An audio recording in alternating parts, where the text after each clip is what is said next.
So, in the world of type 1 diabetes, we have very specific guidelines we like to think about and follow if a child is sick. So, for example, sick with an ear infection or a respiratory infection or a common cold, okay? And what ends up happening when you're sick is that your body just needs more insulin and or you become a bit more insulin resistant.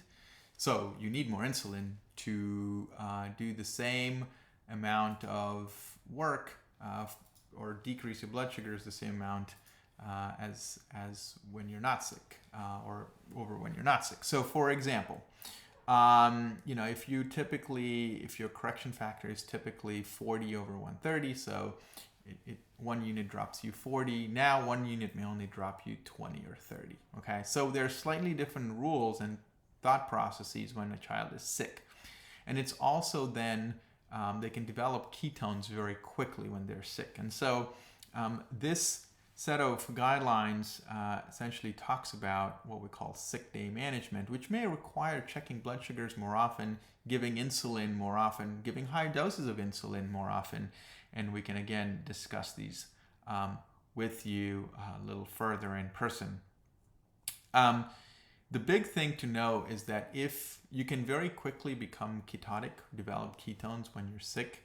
And so this last point here, if ketones are moderate to large, then follow the sick day management steps on the following page. So these are the following page. So, you always want to check ketones. This is what the urine ketone strips look like. And these are the colors. So remember, again, this moderate, this dark purple, medium to dark purple is bad. We like it light. And when I say bad, it just means we need to think about things a little more cautiously. It doesn't mean you automatically go to the ER. So you want to check the ketones, even if the blood sugar is not,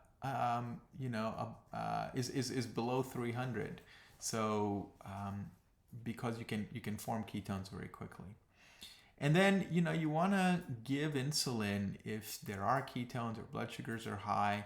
And I would say, depending on your doctor and their center, we typically like to give a little more. So you may need to multiply the correction factor and give 20, maybe sometimes 30% more. So in these education materials, we've said 20% more. But again, I would follow what you've been taught.